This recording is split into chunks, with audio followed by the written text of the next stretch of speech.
Halo Bestizen, di video kali ini saya akan mengupas tuntas apa itu resiko tidak ikut PPS 2022 pajak.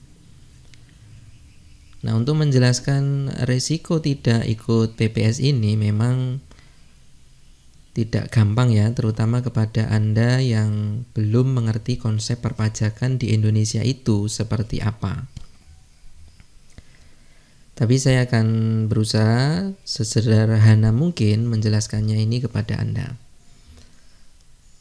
Dari kolom komentar di video saya sebelumnya, banyak sekali yang bertanya, saya ini sebaiknya harus ikut PPS atau tidak gitu ya.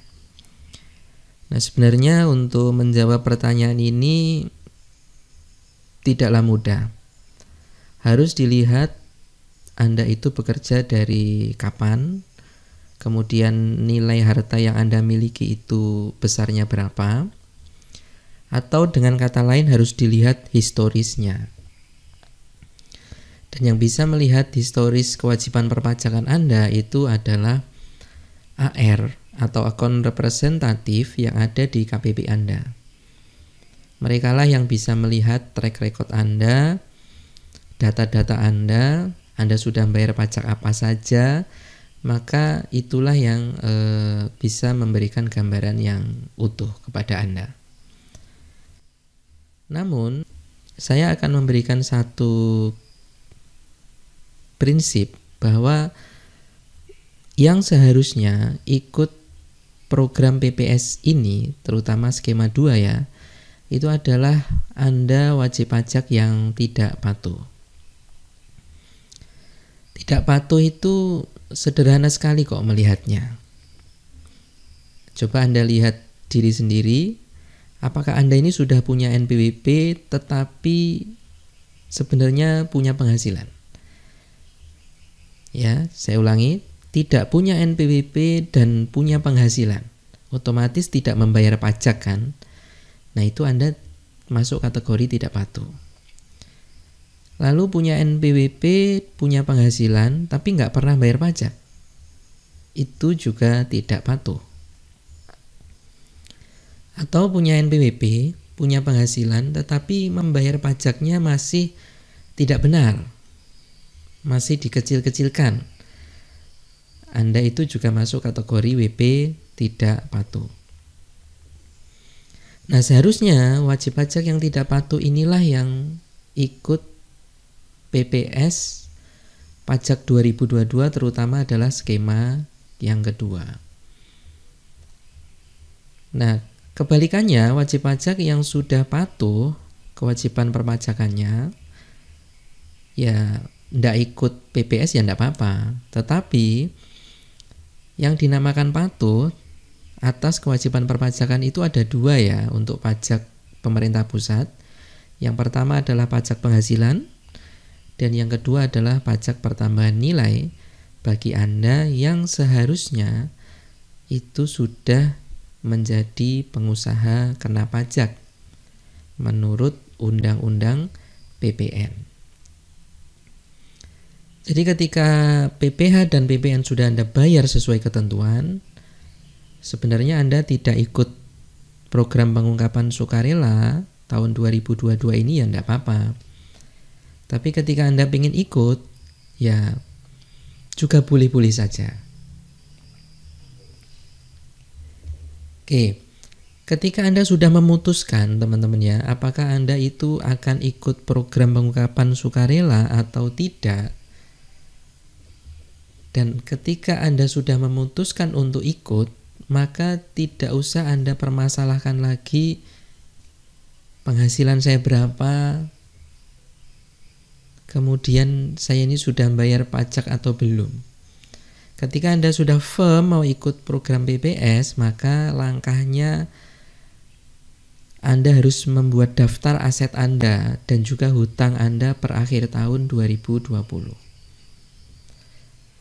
Kalau kebetulan aset yang belum Anda laporkan di SPT tahun 2020 banyak, ya berarti Anda membayar PPS-nya itu bisa saja besar. Karena tidak boleh setengah-setengah ikut PPS ini. Tapi kalau kebetulan Anda sudah melaporkan aset-aset Anda di SPT 2020 sudah lumayan lengkap, maka Anda ikut PPS-nya mungkin ya bayarnya sedikit. Gitu loh ya. Dan siapapun yang ikut PPS tahun 2022 ini, program yang skema 2, berapapun yang Anda bayar dengan segala macam kondisi Anda akan mendapat seluruh manfaatnya. Ya, jadi sebelum saya membahas apa itu risiko tidak ikut PPS, kita harus tahu dulu apa manfaatnya. Seperti yang sudah saya sebutkan di video sebelumnya, manfaat ikut PPS terutama skema 2 ini, yang mana itu hanya diperuntukkan untuk wajib pajak orang pribadi. Yaitu kepada orang pribadi tersebut tidak akan diterbitkan surat ketetapan pajak dan juga surat tagihan pajak selama 5 tahun. Yaitu dari tahun 2016 sampai 2020. Dan ini satu kemewahan gitu ya yang bisa Anda terima ketika Anda mengikuti PPS skema 2. Apa itu surat ketetapan pajak? Secara sederhana ini adalah hasil dari pemeriksaan pajak.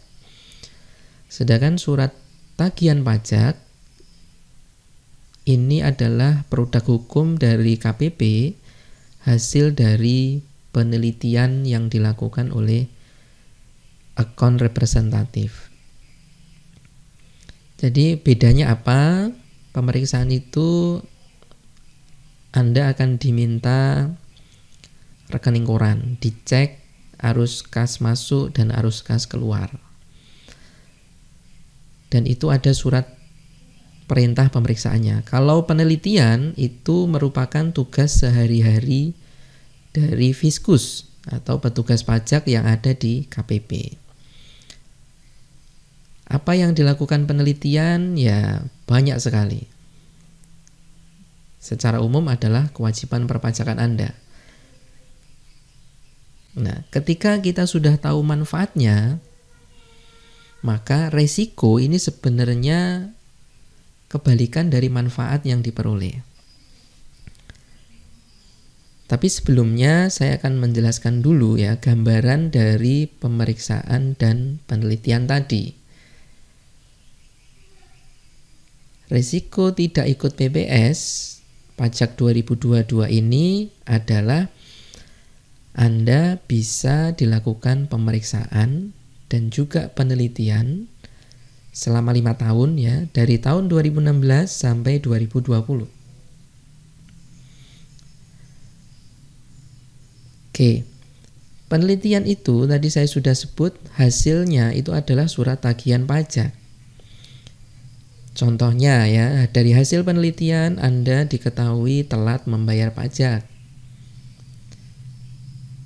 Maka ini Anda akan dikenakan sanksi yang berupa bunga. Bunga ini dikenakan tiap bulan. Tarifnya itu untuk saat ini sesuai dengan keputusan Menteri Keuangan. Jadi tiap bulan bunganya itu berbeda-beda tarifnya. Kemudian juga ketika dilakukan penelitian Anda telat lapor misalnya. Nah ini juga ada sanksinya berupa denda, bisa 100.000 tiap bulan atau 500.000 untuk per telat lapornya. Selain meneliti kewajiban pembayaran dan juga kewajiban lapor, KPP juga meneliti data-data Anda lainnya. Data pembelian misalnya, kenaikan harta saudara, data penjualan. Jika diindikasikan Anda belum membayar pajak dengan benar, Anda diberi pilihan mau melakukan pembayaran atau pembetulan, dan jika tidak, Anda bisa saja diusulkan untuk dilakukan pemeriksaan. Jadi penelitian bisa menyebabkan WP dilakukan pemeriksaan. Sedangkan pemeriksaan itu adalah satu proses dengan hasil surat ketetapan pajak yang mana dalam menghitung pajak itu dilakukan secara jabatan oleh petugas pemeriksa pajak, baik itu PPh maupun PPN. Sehingga kalau Anda sudah dilakukan pemeriksaan, konsep perpajakan yang awalnya self assessment itu menjadi tidak berlaku. Gitu ya. Nah, sekarang pertanyaan besarnya adalah, apakah orang pribadi itu yang dilakukan pemeriksaan, hasil surat ketetapan pajaknya itu akan besar? Oke, saya tidak bisa menjawab itu secara langsung karena banyak faktor. Tetapi yang saya lihat di lapangan, banyak sekali wajib pajak orang pribadi yang mempunyai perusahaan. Rekeningnya itu kadang campur antara rekening pribadi dan juga rekening perusahaan. Dan ini bahaya sekali.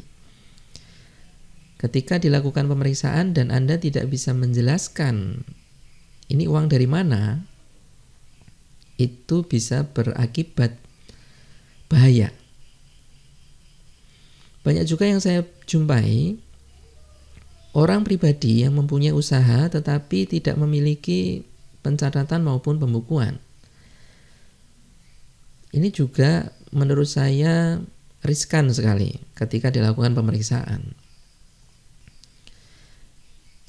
Karena ya tadi itu, ketika tiba-tiba ada uang masuk di rekening Anda dan Anda tidak bisa menjelaskan asal usul dari uang tersebut, maka pemeriksa akan menganggap itu sebagai penghasilan Anda.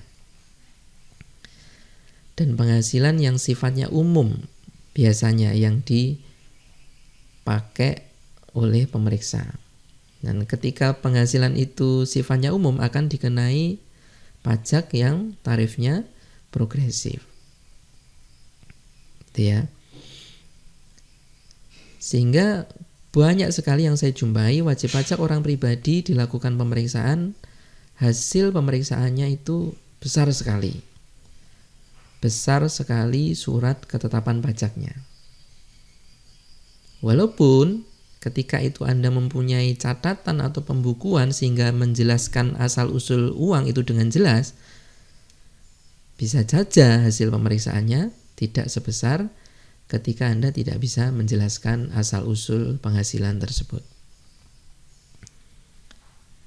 Oke, ini saya kasih contoh, misal ya. Di SPT orang pribadi tahun 2020 Anda tidak melaporkan mempunyai aset apapun misalnya. Atau misalnya Anda melaporkannya sangat kecil sekali. Dan ingat teman-teman ya bahwa DJP ini mempunyai data loh ya. Data aset yang Anda miliki per akhir tahunnya. Baik itu kas, modal, kendaraan, investasi, gitu ya, dan lain-lainnya. DJP ini mempunyai data yang mana di bulan Maret kemarin itu di email kepada Anda atau dikirim surat oleh KPP kepada Anda sebagai wajib pajak. Oke, katakan seperti ini data DJP. Per akhir tahun 2020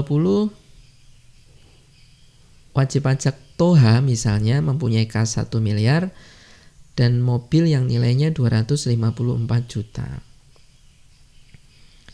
Nah, kalau Anda ikut PPS, maka ini Anda gampang kan, tinggal membayar misalnya skema 2 ya, 14%-nya. Nah, resiko tidak ikut PPS 2002 pajak ini, Anda akan ditanya terus dari mana asal aset ini gitu ya.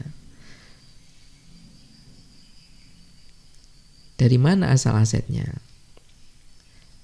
Bisa saja aset ini Anda peroleh dari keuntungan menjual harta, misalnya keuntungan menjual emas, atau Anda keuntungan menjual NFT, atau juga keuntungan dari menjual uang kripto, atau juga penghasilan ini didapat dari Anda sebagai karyawan yang telah bekerja selama 10 tahun. Nah, banyak sekali. Jadi pajak itu harus dilihat case by case.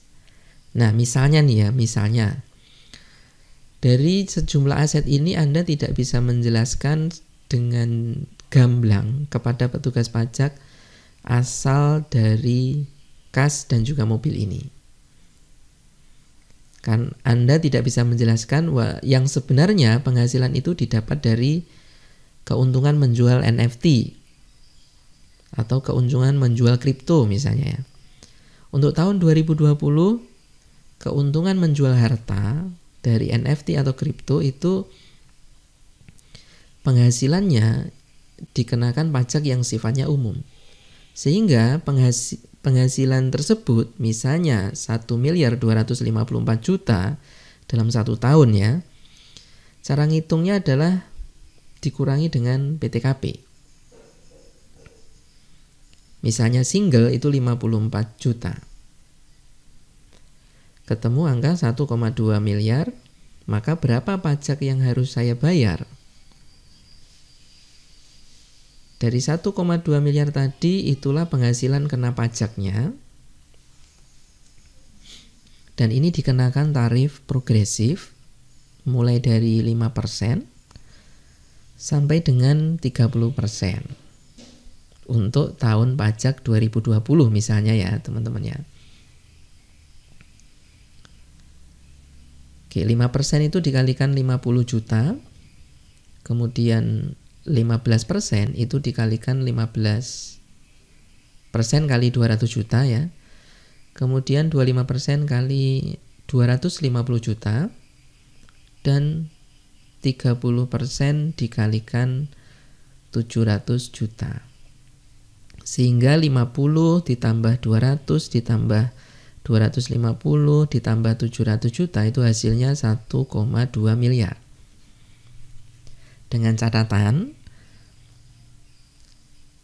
ini setiap penghasilan yang Anda miliki untuk membeli mobil, untuk menjadi tabungan tadi senilai 1.254.000.000 tadi, itu penghasilannya sifatnya umum.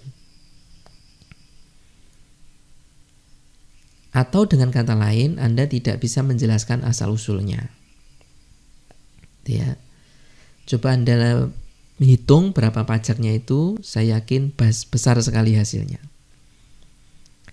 Dibandingkan ketika Anda ikut PPS skema 2 dengan membayar 14%.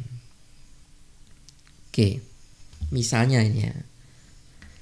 Dari aset berupa kas atau mobil tadi, itu Anda menjelaskan ke KPP adalah hasil dari usaha Anda. Oke Pak, saya mempunyai uang dan mobil ini itu hasil usaha saya. Oke, dengan Anda tidak mengikuti PPS, otomatis resikonya adalah akan dihitung pajaknya. Pajak dari usaha itu sebesar berapa?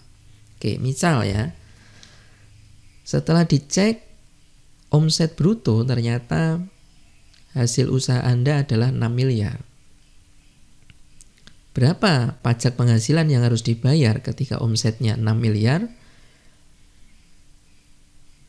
Kalau memang itu tahun pertama ya, bisa jadi pajak yang Anda bayar adalah sesuai dengan peraturan pemerintah nomor 23 tahun 2018, yaitu 0,5% kali omset bruto. Tetapi bisa saja PPh yang Anda bayar adalah pasal 25 ketika usaha Anda sudah bertahun-tahun dan omsetnya lebih dari 4,8 miliar. Dan itu baru PPh. Ketika Anda mempunyai omset lebih dari 4,8 miliar, Anda juga mempunyai kewajiban membayar pajak pertambahan nilai. Atau lebih tepatnya memungut pajak pertambahan nilai. Nah, itu 10% tarifnya untuk tahun 2020. 2021 2022 mulai 1 April tarifnya menjadi 11%. Sehingga jika kita bicara tahun 2016 sampai 2020 dengan tarif 10%, maka Anda ya harus membayar 10% kali omsetnya, 600 juta PPN saja. Nah, untung saja di Undang-Undang Cipta Kerja Anda sedikit terbantu bahwa PPN yang dibayarkan itu hanya sebesar 20%-nya saja. Jadi saya ulangi, ketika Anda tidak ikut program PPS, Anda harus membayar PPh dan PPN. Jika seharusnya memang Anda sudah menjadi pengusaha kena pajak yang wajib memungut PPN. Gitu ya. Kalau tidak wajib memungut PPN, Pak, saya usahanya masih kecil-kecilan. Ya, tentunya yang dibayar hanya pajak penghasilannya. Dan ingat, ini baru pokok pajak yang harus Anda bayar. Penghitungan ini belum termasuk sanksi administrasi perpajakannya, yaitu bunga tadi, atau juga denda. Dan penghitungan ini baru dihitung selama 1 tahun, yaitu tahun 2020 saja loh ya. Padahal ketika kita bicara PPS skema 2, kita bicara tahun 2016 sampai 2020. 5 tahun. Jadi Anda pertimbangkan lagi, resiko tidak ikut PPS adalah Anda harus membayar PPh maupun juga PPN. Ketika seharusnya Anda membayar PPN, ya 2020 ke bawah. Mulai kapan Anda seharusnya membayar PPh dan juga memungut PPN. Gitu ya. Dan ini tidak bisa digeneralisir. Masing-masing wajib pajak berbeda-beda jawabannya. Oke, jadi kesimpulannya adalah ketika Anda sudah memutuskan untuk ikut PPS pajak 2022, maka fokus Anda hanya di aset yang belum Anda laporkan di SPT 2020.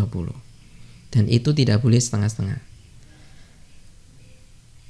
Kalau Anda sudah lapor aset dengan lumayan lengkap, ya bayar PPS-nya kecil.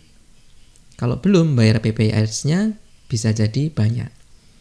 Tapi resiko tidak ikut PPS, ya berarti Anda siap-siap untuk menghitung pajaknya setiap tahun, ya mulai kapan Anda mempunyai penghasilan itu, dan bisa jadi Anda juga wajib memungut PPN. Oke, bos tadi contohnya kok besar banget gitu ya. Misalnya contohnya yang kecil-kecil aja gimana? Oke, saya contohkan nih misalnya yang kecil-kecil ya.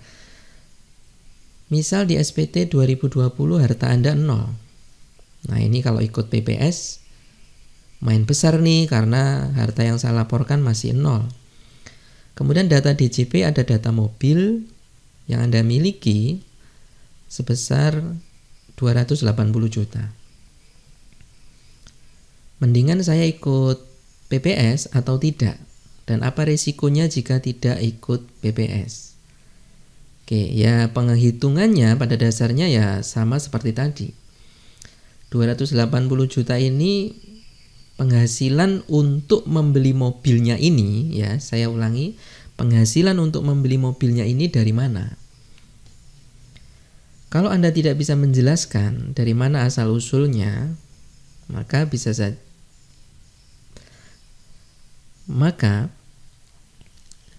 KPP akan menganggap ini penghasilan yang sifatnya umum. Gitu ya.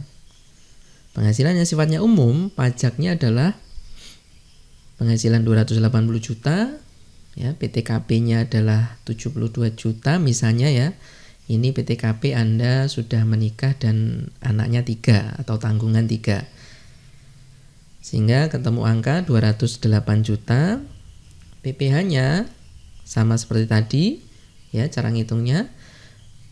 Dari 208 juta ini di breakdown, yang 50 juta kena 5%, yang 158 juta kenanya 15%. Anda hitung itu pajaknya. Nah, kalau ceritanya mobil ini Anda peroleh dari hasil usaha, maka tentunya cara ngitung pajaknya berbeda. Kalau usaha Anda omset brutonya di bawah 4,8 miliar 1 tahun, maka mengikuti peraturan pemerintah nomor 23 tahun 2018, yang mana pajaknya 0,5% kali omset bruto yang sifatnya final. Tetapi kalau ternyata hasil usaha Anda ini omset brutonya lebih dari 4,8 miliar, 5 miliar misalnya, maka Anda sudah wajib untuk menjadi PKP dan memungut PPN. Yang mana banyak wajib pajak yang tidak menyadari hal ini, bahwa omset brutonya itu ternyata sudah lebih dari 4,8 miliar. Dan kalau sudah Anda menjadi PKP dari tahun 2019 misalnya, harus mengungut PPN 10%, 2020-nya juga harus mengungut PPN, 2021, 2022, yang mana mulai 1 April 2022 ini tarifnya menjadi 11%. Ya, selama omset Anda masih di atas 4,8 miliar ya Anda harus terus memungut PPN.